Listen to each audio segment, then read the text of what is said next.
Deus vai fazer o impossível acontecer na sua vida. Deus vai escrever uma nova história. Pode acreditar, porque Deus é fiel. Louvado seja o Senhor. Bom dia, paz do Senhor Jesus. Bora que bora. Hoje nós vamos ler 2 Crônicas, do 18 ao 20. Senhor Deus e Pai, nos colocamos mais uma vez na Tua presença. Senhor, pedimos a Tua presença inefável e inconfundível, Senhor, para nos guiar e nos conduzir nessa leitura. Fala conosco, nos ensina, nos exorta e que nós possamos colocar em prática tudo aquilo que o Senhor colocar em nosso coração. Amém. O rei da Síria havia ordenado aos 32 comandantes dos carros de guerra: não se preocupe com os soldados, sejam eles fortes ou fracos. O alvo de vocês é o rei de Israel. Quando os comandantes dos carros viram Josafá, disseram: ali está o rei de Israel, e foram para trás dele. Mas Josafá gritou, e os comandantes perceberam que estavam perseguindo o homem errado. Desistiram de persegui-lo, porque não era o rei de Israel. Naquele momento, um soldado lançou uma flecha sem alvo específico contra o exército, e ela atingiu o rei de Israel nas juntas de sua armadura. O rei disse ao condutor do carro: dê meia volta. Tire-me daqui, estou ferido. A batalha foi intensa o dia inteiro, e o rei observava o combate escorado no seu carro. Ele morreu naquela noite. Mas Josafá, rei de Judá, voltou em segurança para Jerusalém. O vidente Jeú, filho de Anani, repreendeu Josafá.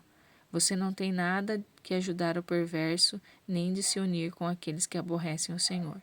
Por causa disso, Deus está aborrecido com você, mas nem tudo está perdido.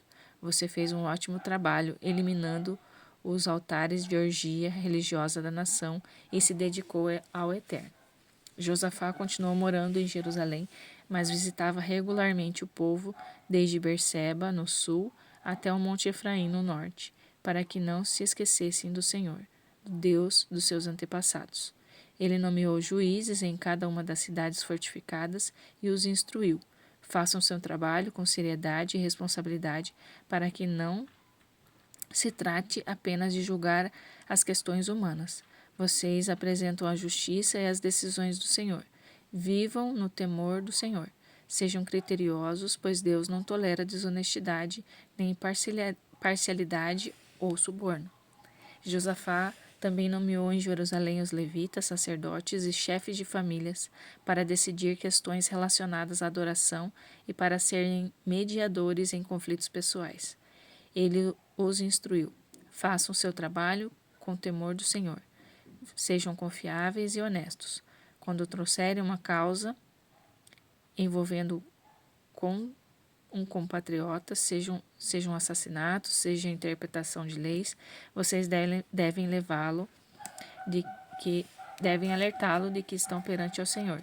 Deixem isso bem claro, do contrário, vocês e ele sofrerão as consequências da ira de Deus. Trabalhem de forma correta para que não sejam acusados de nada. Amarias, o sacerdote principal, ficará encarregado das questões relativas ao culto de Deus. Zebadias, filho de Ismael, líder da tribo de Judá, ficará responsável por todas as questões civis. Os levitas mandarão a ordem no tribunal. Sejam corajosos e dedicados. O Senhor estará com vocês se derem o seu melhor. Passado um tempo, os moabitas, os amonitas e os meunitas se reuniram para lutar contra Josafá, e ele recebeu esta informação: há um enorme exército se aproximando, vindo do outro lado do Mar Morto para atacá-lo. Não temos tempos a perder. Eles já estão em Hazazon Tamar, o oásis em En-Gedi. Assustado, Josafá orou. Buscou a ajuda do Senhor e decretou um jejum nacional. Todo o povo e todas as cidades de Judá se reuniu para pedir ajuda ao Senhor. Diante da assembleia do povo de Judá e de Jerusalém, no templo do Senhor, em frente ao pátio novo, Josafá orou assim: Ó Senhor, Deus dos nossos antepassados, não és tu o Deus que está no céu e soberano sobre todos os reinos? Tu és forte e poderoso, ninguém tem a menor chance diante do teu poder.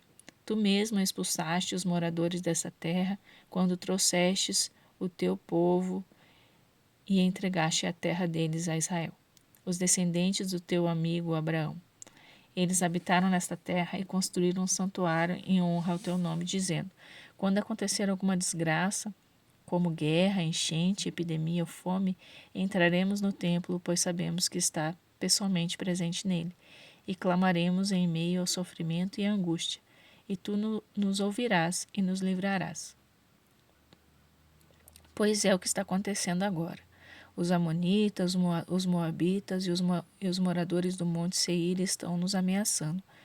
Quando o teu povo Israel veio do Egito, não permitiste que eles entrassem no território deles. Nós contornamos a terra deles e não os atacamos. Agora eles estão vindo para nos expulsar da terra que tu nos deste. Ó Deus, não irás fazer nada? Não temos força para enfrentar esse enorme bando de vândalos, que vão chegar dispostos a tudo. Não sabemos o que fazer, por isso recorremos a ti. Todos os moradores de Judá estavam ali com mulheres e filhos, até as crianças de colo, todos atentos diante de Deus. Então, Jaziel, filho de Zacarias, filho de Benaia, filho de Matanias, levita da descendência de Asaf, movido pelo Espírito de Deus, falou à congregação: ouçam todos vocês de Judá, todos os moradores de Jerusalém e você, rei Josafá. Assim diz o Senhor: não fique com medo, não se preocupe com esses vândalos. Esta guerra é de Deus, não de vocês. Amanhã vocês irão atrás deles e que já estão subindo a encosta de Ziz. Vocês os encontrarão no fim do vale, nas proximidades do deserto de Jeruel. Mas nem terão o trabalho de erguer as mãos para lutar. Apenas fiquem ali parados. Ó Judá, ó Jerusalém, vocês verão o livramento do Senhor. Não tenha medo nem desanime. Saiam para enfrentá-los amanhã. O Senhor estará com vocês. Então Josafá se ajoelhou e prostrou-se com o rosto em terra. Todos os moradores de Judá e Jerusalém também se prostraram e adoraram o Senhor. Os levitas, tanto os coatitas quanto os coreitas, ficavam em pé para louvar a Deus, o Deus de Israel, um louvor cantado em voz alta. No dia seguinte, todos se levantaram cedo, preparados para marchar até o deserto de Tecoa. Na hora de sair, Josafá se pôs em pé e disse: ouçam Judá e Jerusalém, prestem atenção no que vou dizer.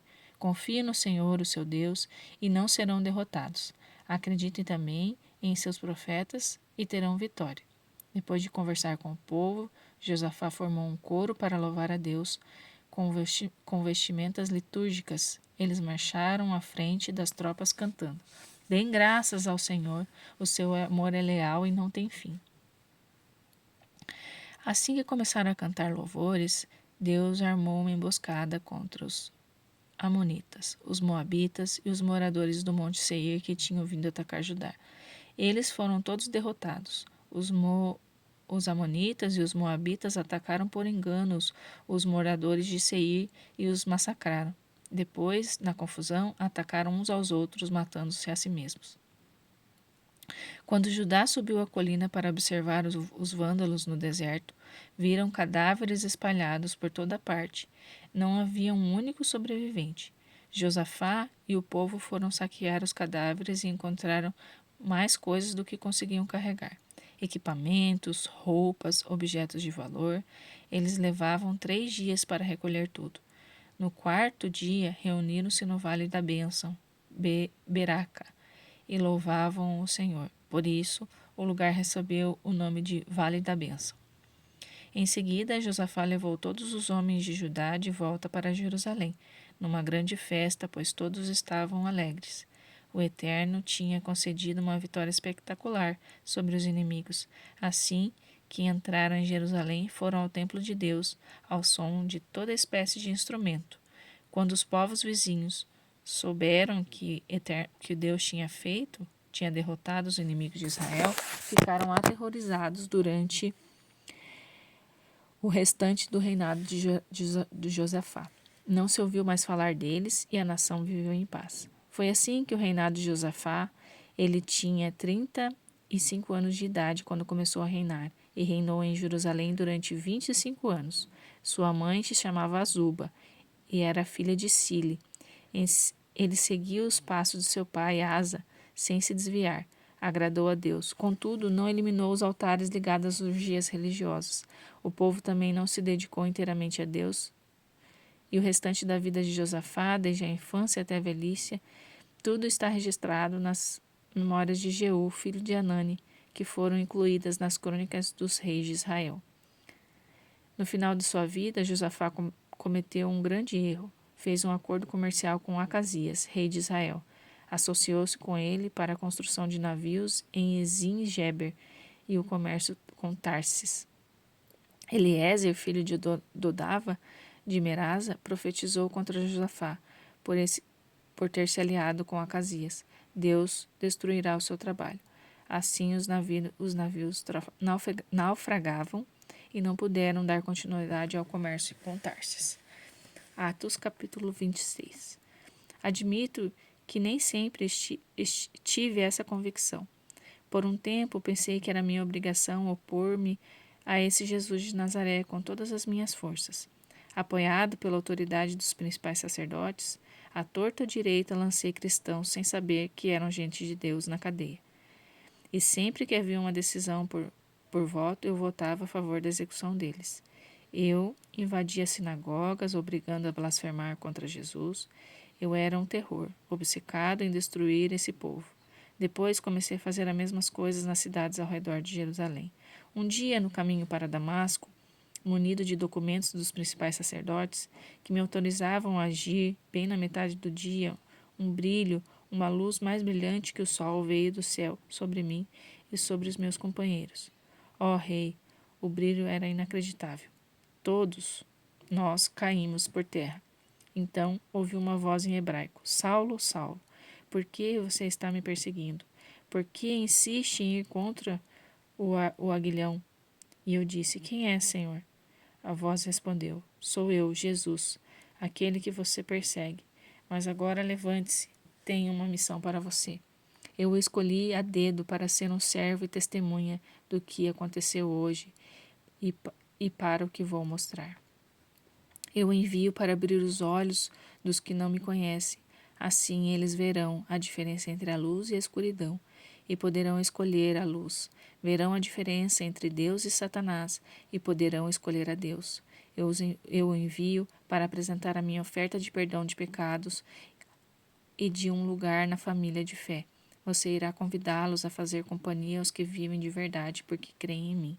O que poderia fazer, ó rei Agripa? Não poderia simplesmente fugir de uma visão como aquela. Passei a crer e ser obediente na hora e comecei a pregar, lá mesmo em Damasco, uma mudança de vida radical para Deus e tudo o que ela significa na vida diária. Depois fui para Jerusalém e para outras partes da nossa terra e de lá para o mundo inteiro. É porque falo ao mundo inteiro que os judeus me agarram no templo naquele dia e tentaram me matar. Eles querem guardar Deus só para eles, mas Deus esteve ao meu lado, como havia prometido. E digo agora que tenho dito a todos: tudo o que estou dizendo está de acordo com os profetas e Moisés disseram. Primeiro Moisés deveria morrer, em seguida iria ressuscitar. Primeiro o Messias deveria morrer, em seguida iria ressuscitar. Ele seria o primeiro raio brilhante da luz matinal de Deus sobre as pessoas que estão perto e as que estão longe, tanto os que vivem na prática do mal, quanto os que têm temor a Deus. Festo não se conteve em interromper o discurso com um grito: Paulo, você está louco. Você leu demais, passou o tempo divagando demais. Volte para o mundo real. Mas Paulo ficou firme. Com todo respeito, Vossa Excelência, não estou louco. Tenho plena consciência do que digo. O rei sabe o que estou falando. Estou certo de que nada do que eu disse parece loucura para ele. Ele sabe tudo isso há muito tempo. O senhor precisa entender que isso não foi feito às ocultas. O senhor acredita nos profetas? Não acredita, rei Agripa? Não precisa responder, sei que acredita. Mas Agripa respondeu: um pouco mais e você vai fazer de mim um cristão. Paulo, ainda algemado, disse: é por isso que eu tenho orado, para que, ora, agora ou mais tarde, não apenas o Senhor, mas todos que me ouvem aqui se tornem como eu, exceto, é claro, por estas algemas. Salmos, capítulo 89. Eu o preservarei eternamente em meu amor, e fielmente cumprirei o que solenemente prometi. Eu preservarei a sua árvore genealógica e subscreverei seu governo. Mas se seus descendentes se recusarem a fazer o que digo, recusando-se a andar no caminho que eu mostrar, se menosprezarem minhas instruções e quebrarem as regras que eu instruí, esfregarei o rosto deles na sujeira de sua rebeldia, e eles sofrerão as consequências. Mas nunca os expulsarei, nunca os abandonarei ou repudiarei. Alguém acha que eu voltarei atrás da minha santa promessa? Ou que retiraria as palavras que já falei? Dei minha palavra, minha perfeita e santa palavra. Alguém acha que eu mentiria para Davi? Sua árvore genealógica estará aqui para sempre.